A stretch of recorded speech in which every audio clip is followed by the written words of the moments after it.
नवाजुद्दीन सिद्दीकी और उनके भाई का मामला एक अलग ही मोड़ पर जाता हुआ दिखाई दे रहा है। सुनने में आया है कि अगली जो तारीख है कोर्ट की वो 3 मई की है, लेकिन ये भी कहा जा रहा है कि अब इस मामले को बंद कमरे में सुलझा लिया जाएगा। तमाम तरह की बातें सामने आ रही है। ये भी कहा गया है कि कोर्ट ने ये हिदायत दी है कि इस पूरे मामले को बंद कमरे में सुलझा लिया जाए। वैसे सबसे बेहतर यही होता है कि दो भाइयों के झगड़े को या फिर किसी घर के झगड़े को अगर घर में निपटाया जाए तो बेहतर होता है। कोर्ट कचहरी घर के झगड़ों में शायद उतना वैसा फैसला नहीं कर पाती है जो घर के आपस के लोग बैठकर निपटा सकते हैं। जो खबरें सामने आ रही हैं मैं आपको बताने जा रहा हूँ।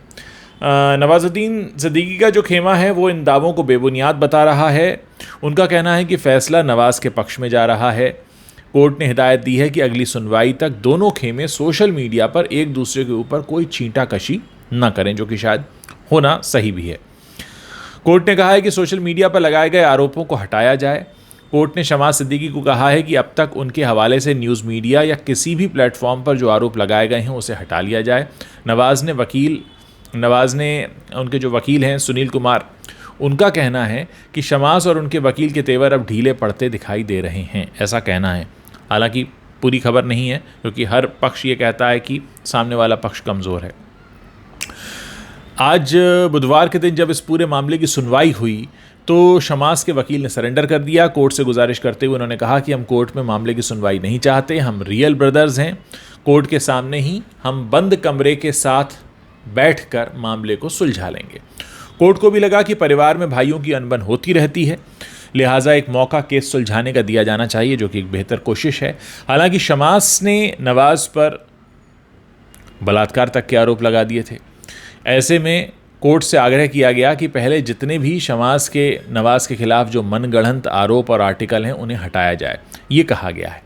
अब ये भी कहा जा रहा है कि शमास के साथ सेटलमेंट की गुंजाइश कम है, माफ़ी मिले तो बात अलग होगी। जो समाचार पत्रों में खबरें आ रही हैं उनके हवाले से मैं आपको बता रहा हूँ कि ये कहा गया है कि अब 3 मई को तय होगा कि आगे होगा क्या।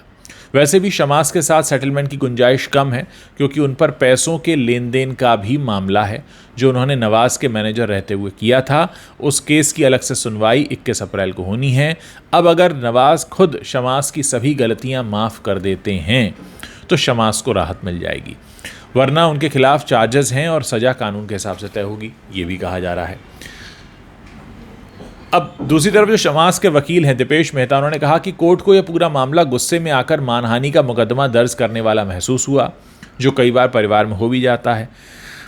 बाद में जज्बात का सैलाब ठहरता है तो फिर सब शांत हो जाता है। 3 मई को वही शायद होने की उम्मीद ज़्यादा है कि ये सैलाब शांत हो जाए, और शायद नवाज़ के चाहने वाले यही चाहते हैं कि वो फिल्मों की तरफ फोकस करें, ये सब बातें ख़त्म हो जाएं, बरी कर दी जाएं तो बेहतर है। और हो सकता है कि ये दोनों आपस में बैठकर इसको रिजॉल्व भी कर लें। फिलहाल जो खबरें छपी हैं इन दोनों के बारे में, उसके हवाले से मैं आपको सारी बातें बता रहा हूँ। उम्मीद यही है कि 3 मई को ये मामला सुलझ जाएगा। और अगर देखा जाए तो पिछले कुछ सालों के दौरान इन दोनों भाइयों के संबंध काफ़ी तल्ख रहे हैं। और शमास की जो फिल्म है एक बोले चूड़ियाँ, जिसमें नवाज़ काम कर रहे हैं, उसमें कुछ दिनों का काम बाकी है, 7-8 दिनों का काम है। और उसके प्रोड्यूसर हैं राजेश भाटिया। वो लगातार शमास के ज़रिए नवाज़ से रिक्वेस्ट करते रहे कि भाई ये फ़िल्म पूरी कर दो, लेकिन नवाज़ ने फ़िल्म पूरी नहीं की है। उनका कहना ये है कि ये फ़िल्म पूरी हो जाए, OTT पर बेच दें तो हम आपका पैसा चुका देंगे। वैसे भी नवाज़ ने कई सारी ऐसी फ़िल्में हैं जो बहुत कम दाम में या लगभग ना के बराबर पैसे में की हैं, क्योंकि उनका सब्जेक्ट अच्छा था। राजेश भाटिया जो प्रोड्यूसर, उनको लग रहा है भाई इनके भाई की फ़िल्म है, पहले फ़िल्म पूरी कर दें फिर हम पैसा दे देंगे। शायद कुछ पैसा दिया जा चुका, ऐसा कुछ है। खैर, पूरा मामला ये है कि तनातनी दोनों भाइयों के बीच है और सफ़र कर रही है फ़िल्म। और फिल्म किसी एक शख्स की नहीं होती, फिल्म हमेशा टीम की होती है, पूरे यूनिट की होती है। और ज़्यादातर लोगों को यही लग रहा है कि इसकी वजह से बाकी लोग काफ़ी सफ़र कर रहे हैं। नवाज़ खेमे से जुड़े एक ट्रेड एनालिस्ट हैं, वो मीडिया को बताते हैं कि बोले चूड़ियाँ की बुनियाद ही अजीब तरह से रखी गई। सभी एक्टर्स को सिर्फ साइनिंग अमाउंट देकर शूट करने के लिए बुलाया गया था। नवाज़ ने 47 दिनों की डेट्स दी थी, पर शमास और राजेश भाटिया की ओर से फिल्म पूरी नहीं हो पाई। अब आलम यह है कि जो सीन शूट होने या डब होने का काम बाकी है उसमें कई कलाकारों और टेक्नीशियंस के भी डेट की ज़रूरत है, और इस वजह से मामला रुका हुआ है क्योंकि कई सारे टेक्नीशियंस अब इसमें काम नहीं करना चाहते। उनका कहना है कि काम तभी करेंगे जब उन्हें बाकी का पैसा मिल जाएगा। देखते हैं। खैर, दोनों भाइयों का झगड़ा एक तरफ है, फिल्म का झगड़ा एक तरफ है, आपसी मनमुटाव एक तरफ है। अदालत में चल रही लड़ाई झगड़ा एक तरफ है और घर के वाद विवाद एक तरफ है। देखते हैं आगे क्या होता है, इंतज़ार रहेगा ये मामला सुलझ जाए। फिलहाल जो मैंने आपको बातें बताई वो वही बताई हैं जो इस समय अखबारों में कही जा रही हैं इन दोनों के बारे में, और हम यही चाहते हैं कि जल्द से जल्द मामला सुलझ जाए। मेरे ख्याल से हर ठीक ठाक शख्स जो नवाज़ की एक्टिंग का फ़ैन है या नहीं भी है, वो यही चाहेगा कि भाइयों के झगड़े ख़त्म हो जाएं। देखते हैं क्या होता है इस पूरे मामले में आगे।